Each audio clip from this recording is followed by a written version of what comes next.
Good morning, students. Welcome to next lecture. As you know, yesterday we have started unit first of class 11th biology, and then we have started chapter number 1 in this unit. The name of chapter is living word. हमने कुछ basic चीज़ें discuss की थी इसमें, biology की definition, botany, zoology की. I hope so कि आपको क्लियर हो गए हैं ये concept. Then we have started what are living organism and what are their characteristics. कुछ बच्चों ने इसके नोट्स बना लिए हैं, बाकियों ने भी टाइम से होमवर्क कंप्लीट करना है और साथ के साथ इनको लर्न भी करना है. Then we have done the topic diversity in living bird. Biodiversity के बारे में पढ़ा हमने. लोकल नेम और साइंटिफिक नेम क्या होते हैं, क्या उनके एडवांटेज हैं और डिसएडवांटेज, ये मैंने आपको होमवर्क दिया था. Then nomenclature, identification, binomial nomenclature, who is the father of binomial nomenclature, rules of nomenclature, ये टॉपिक कल हमने डिस्कस किए थे. Then next today we are going to start about the or we are going to read about classification. Classification, जैसे आप किसी चीज़ को grouping बनाते हैं, किसी चीज़ का ग्रुप बनाते हैं जिससे आसानी से आप उसको पहचान सकें या उसके बारे में जान सकें. That process is known as a classification. ऐसा तो लिविंग हमारे चारों ओर कई हज़ारों लाखों लिविंग ऑर्गेनिज़म हैं. हर एक लिविंग ऑर्गेनिज़म को स्टडी करना इम्पॉसिबल है. इसलिए हमने उस प्रोसेस को इजी करने के लिए हर एक ऑर्गेनिज़म को एक एक करके स्टडी करना तो मुश्किल हो जाता है, लेकिन अगर हम उनके ग्रुप बना दें तो हम ग्रुप को आसानी से स्टडी कर सकते हैं. उस प्रोसेस जिसके थ्रू हम उनके ग्रुप बना के उनको स्टडी करते हैं, that process is known as a classification. Example से आगे आपको क्लियर होगा. सो इसकी डेफिनेशन है, classification is process by which anything is grouped into convenient categories based on some easily observable characters. कुछ एक करेक्टर के बेस पे जो ऑर्गेनिज्म जिनके करेक्टर मिलते जुलते हैं, काफ़ी मिलते जुलते हैं, 90% करेक्टर मिलते जुलते हैं, उनका हम एक ग्रुप बना देते हैं. फिर उस ग्रुप में जितने भी ऑर्गेनिज्म हैं उनके जो कॉमन करेक्टर्स होते हैं, उन करेक्टर को स्टडी करके हम ये बता सकते हैं कि उस ग्रुप में कौन कौन से ऑर्गेनिज्म हैं और उनके क्या क्या करेक्टर्स हैं. जैसे एग्जांपल है, हमने ग्रुप बना दिया प्लांट्स और एनिमल्स का, तो प्लांट्स के कुछ कॉमन कैरेक्टर हैं. तो जब भी आप प्लांट्स की बात करेंगे तो आपको सबसे पहले क्लियर हो जाएगा कि ये वो लिविंग ऑर्गेनिज्म होंगे जिनके लीव्स होंगे, जो अपना खाना खुद बनाते होंगे, जिनकी जड़ें ज़मीन के अंदर होंगी, जिनकी स्टेम ज़मीन से ऊपर होगी.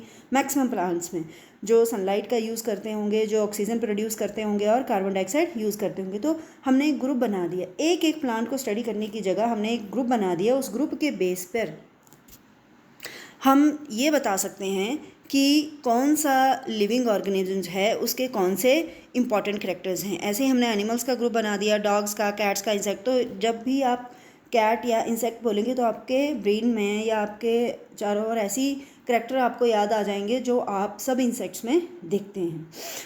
एग्जाम्पल दे रखा है, जैसे each one of us will see the dog. जैसे हमें डॉग के बारे में सोचते हैं तो हमारे दिमाग में वो करेक्टर्स आ जाते हैं कि डॉग में कौन कौन से करेक्टर होते हैं. जैसे हम मैमल्स के बारे में सोचते हैं तो मैमल्स के बारे में सोचने में हमें कॉमन करेक्टर याद आ जाते हैं कि एक्सटर्नल हेयर होंगे, बॉडी हेयर होंगे. वीट के बारे में अगर बात करें तो वीट के कॉमन करेक्टर हमें आसानी से पता चल जाते हैं क्योंकि हम प्लांट की बात कर रहे हैं. सो हमने ग्रुप बना दिए ऑर्गेनिज्म के. सो उस ग्रुप बनाने की प्रोसेस को क्लासिफिकेशन कहेंगे. उस ग्रुप बना के ऑर्गेनिज्म स्टडी करने की प्रोसेस को क्लासिफिकेशन कहेंगे. और उन ग्रुप्स के लिए जो साइंटिफिक टर्म है वो है taxa. Scientific term for these categories or these group is known as a taxa. Then plant की बात करें, प्लांट एक ग्रुप है तो प्लांट को हम टेक्सा कह सकते हैं. एनिमल एक ग्रुप है तो एनिमल को टेक्सा कह सकते हैं. इंसेक्ट की बात करें तो इंसेक्ट एक टेक्सा है. जब हम प्लांट्स की बात करेंगे तो हमें प्लांट्स के करेक्टर याद आएंगे. अगर एनिमल्स की बात करें तो एनिमल्स के करेक्टर हमारे सामने आ जाएंगे या हमें जो है वो ऑब्ज़र्व करने लग जाएंगे हम. लेकिन हम कभी भी ये नहीं कंफ्यूज हो सकते कि अगर एनिमल है तो उसके करेक्टर प्लांट के जैसे हैं, क्योंकि प्लांट्स के अलग करेक्टर हैं, एनिमल्स के अलग करेक्टर हैं, इसलिए इनके टेक्सा भी अलग हैं. लेकिन अगर हम बात करें मैमल्स की और डॉग्स की तो दोनों ही एनिमल्स हैं. तो जब हम मैमल्स कहेंगे या डॉग्स कहेंगे तो हमें क्लियर हो जाता है कि जो करेक्टर हम मैमल्स में देखते हैं वो करेक्टर हम डॉग्स में भी देखेंगे. तो मैमल्स एक बड़ी कैटेगरी है और डॉग्स एक छोटी कैटेगरी. आगे आप पढ़ेंगे कि कैटेगरीज़ को भी हमने इंक्रीजिंग या डिक्रीजिंग ऑर्डर में अरेंज करके रखा हुआ है, जहाँ से हम ये पता लगा सकते हैं कि कौन से ऑर्गेनिज्म में किस तरह के करैक्टर होंगे और कौन सा ऑर्गेनिज्म दूसरे ऑर्गेनिज्म से करैक्टर मैच करता होगा। Therefore animals, mammals, dogs represent taxa at different level. Different level मतलब उनको अलग अलग ग्रुप्स बनाए हैं, लेकिन उनके ग्रुप्स की जो रैंकिंग है वो अलग अलग है। कुछ जैसे मैमल का रैंक ऊपर है, देन डॉग्स का रैंक नीचे है, उससे नीचे डॉग्स की स्पीसीज आ जाएंगी। इस तरह से आगे आपको क्लियर हो जाएगा इसके बारे में। द नेक्स्ट है based on characteristic all living organism can be classified into different taxa. सारे के सारे जो लिविंग ऑर्गेनिज्म हैं उनके हमने अलग अलग ग्रुप्स बनाने हैं। ग्रुप्स मतलब उनकी कैटेगरीज, कैटेगरीज मतलब उनके टेक्सा बना दिए। तीनों एक ही टर्म से ग्रुप्स, ग्रुप्स को कैटेगरीज भी कह सकते हैं और कैटेगरीज को साइंटिफिक टर्म में टेक्सा कहा जाता है। This process of classification is taxonomy. जब हम लिविंग ऑर्गेनिज्म को उनके कैरेक्टरिस्टिक के बेस पे क्लासीफाई करते हैं या उनके डिफरेंट डिफरेंट टेक्स्टा या उनके डिफरेंट डिफरेंट ग्रुप्स बना देते हैं। जैसे हमने करेक्टर्स के बेस पे प्लांट्स का अलग ग्रुप, एनिमल्स का अलग ग्रुप, या फिर करेक्टर्स के बेस पे इंसेक्ट का अलग ग्रुप और डॉग्स का अलग ग्रुप बना दिया, तो that process of classification is known as a taxonomy when where the living organism are classified on the basis of their common characteristic.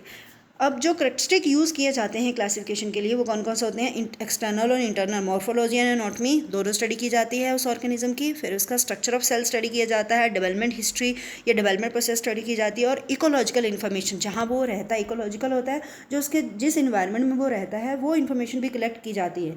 तो मॉर्फोलॉजी के बेस पे, एनाटॉमी के बेस पे, structure of cell, development process और ecology information, इन 4 या 5 character को study किया जाता है, तब उस ऑर्गेनिज्म की क्लासिफिकेशन की जाती है।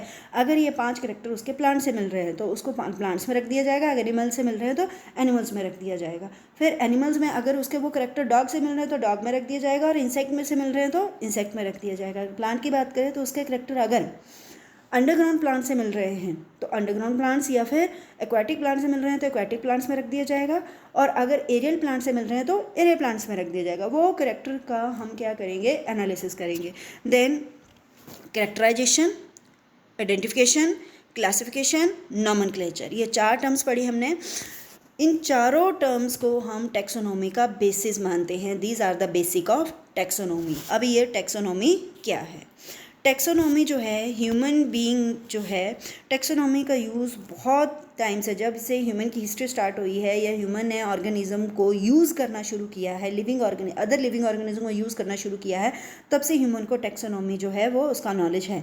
क्यों? क्योंकि ह्यूमन क्या करता था पहले, ऑर्गेनिज्म को अपने यूज़ के हिसाब से, अपनी बेनिफिट के हिसाब से लिविंग ऑर्गेनिज्म को यूज़ करता था और उनकी क्लासिफिकेशन कर देता था कि अगर उसको प्लांट चाहिए तो वो प्लांट्स के एक ग्रुप बना लिया था उसने कि इंडियन प्लांट से उसको खाना मिलेगा। अगर उसको एनिमल से कोई फ़ायदा हो रहा है तो एनिमल्स का एक ग्रुप बना दिया था, एनिमल्स के बारे में उसने एक व्यू बना लिया था कि इन एनिमल से उसको बेनिफिट्स मिलेंगे। तो टैक्सोनॉमी का यूज़ तो ह्यूमन बहुत लंबे टाइम से कर रहा है, लेकिन अर्लीस्ट क्लासिफिकेशन जो पहले वो उसकी क्लासिफिकेशन करता था तो वो अपने यूज़ के बेस पे करता था कि कौन से ऑर्गेनिज्म उसके लिए फ़ायदेमंद होंगे।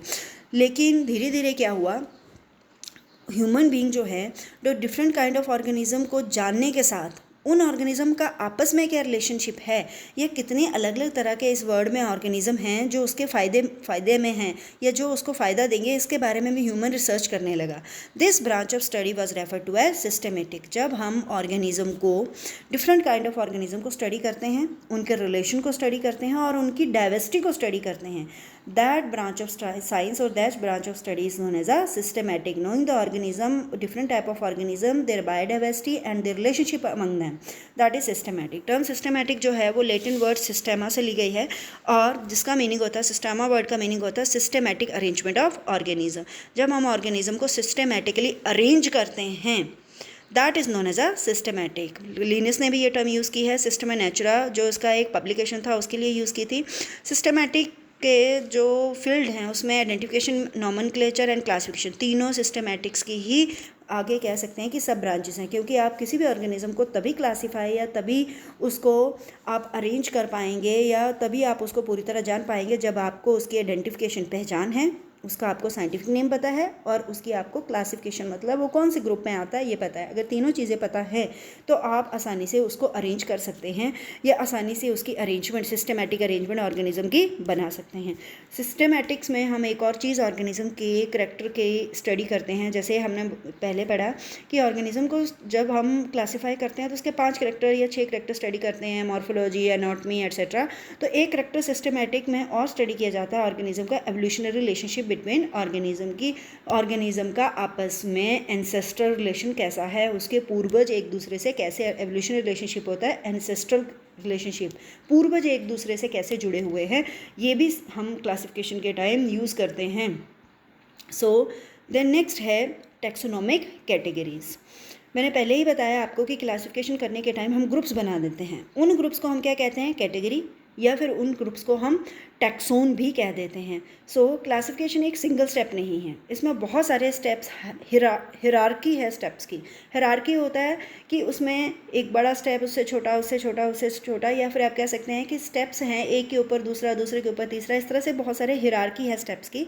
और हर एक जो स्टेप है क्लासिफिकेशन में वो एक रैंक और कैटेगरी को रिप्रेजेंट करता है।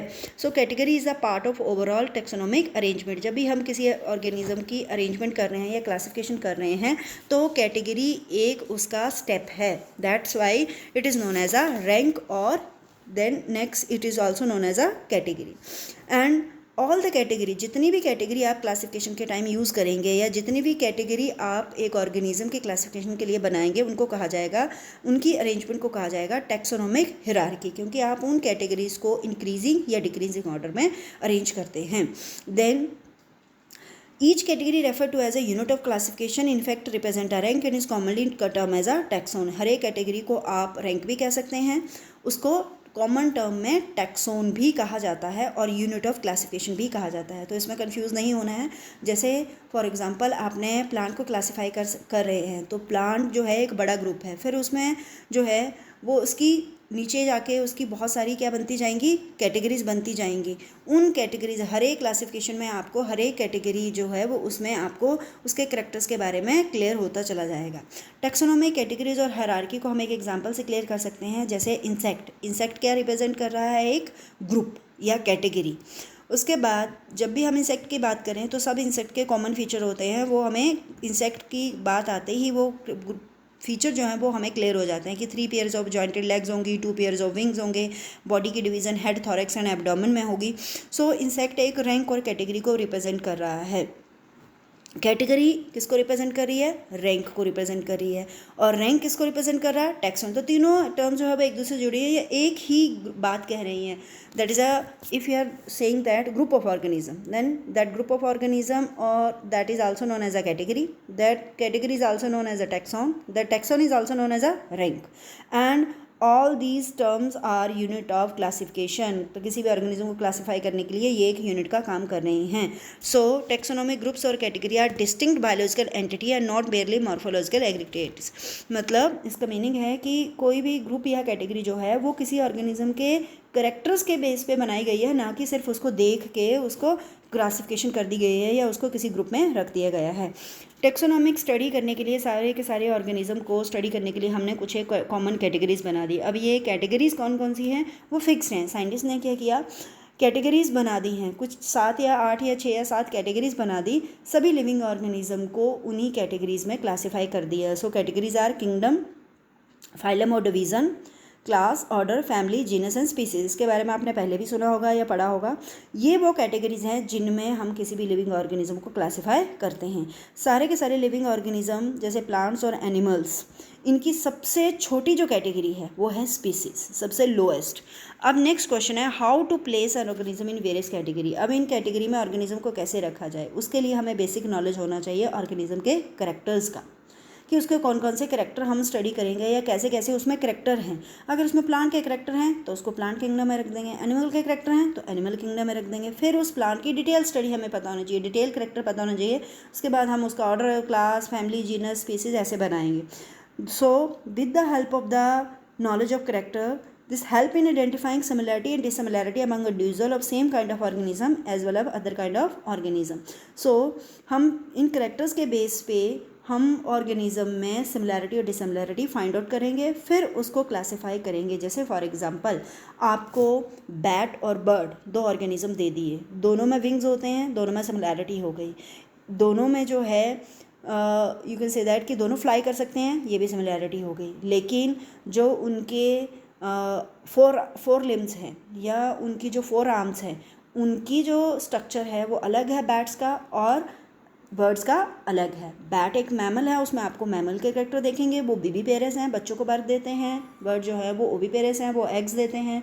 देन इसके अलावा उसके और जो करेक्टर होंगे, बॉडी के करेक्टर होंगे, उसकी बॉडी की जो फॉर्मेशन है या उसकी जो सेल स्ट्रक्चर है, उसमें भी आपको डिफरेंस दिखाई देगा। तो इस तरह से हम सिमिलैरिटी और डिसिमिलैरिटी फाउंड आउट करते हैं। अगर दो ऑर्गेनिज्म में आपको मैक्सिमम सिमिलैरिटीज़ मिली तो उनको सेम ग्रुप में रख देंगे, अगर उनमें मैक्सिमम डिसिमिलैरिटी मिली तो उनका ग्रुप हम अलग अलग कर देंगे। जैसे बैट का ग्रुप मैमल बना दिया और बर्ड्स का ग्रुप हमने एवियन बना दिया, वो एवियन ग्रुप में आते हैं या एवियन कैटेगरी में आते हैं। जैसे फॉर एग्जांपल हमें एक प्लांट दे दिया गया, मान लो मैंगो का प्लांट है और दूसरी तरफ हमारे पास टाइगर है, तो दोनों में हम कंपैरिजन करेंगे। अगर हमें सिमिलैरिटीज़ मिली तो वो एक ग्रुप में आएंगे, डिसिमिलैरिटी मिली तो उनका ग्रुप हमने अलग अलग कर दिया है। तो पहले हमें ये पता होना चाहिए कि कौन से करेक्टर को स्टडी करना है। वो करेक्टर अगर जो 5 या 6 करेक्टर हमें बताए गए हैं वो करेक्टर हम स्टडी करेंगे। अगर वो करेक्टर सेम आते हैं तो वो सेम ग्रुप में, अगर डिफरेंट आते हैं तो डिफरेंट ग्रुप में उनको क्लासीफाई कर देंगे। लेकिन क्लासिफिकेशन के टाइम जब हम उनको क्लासीफाई कर रहे होंगे तो हमें हमें 6 या 7 कैटेगरीज बताई गई हैं, kingdom, phylum, division, class, order, family, genus, species, इन्हीं में हमने उनको कैटेगराइज करना है। इन्हीं ग्रुप्स में हमें, इन्हीं कैटेगरीज में हमने उनकी सारी डिस्क्रिप्शन या सारे के सारे उनके करेक्टर्स के बारे में लिखना है। Then this is all for today. Next lecture में हम स्पीसीज, किंगडम, जीनस, फाइलम, इनके बारे में स्टडी करेंगे। आपने एक बार इनको पहले से रिवीजन करनी है।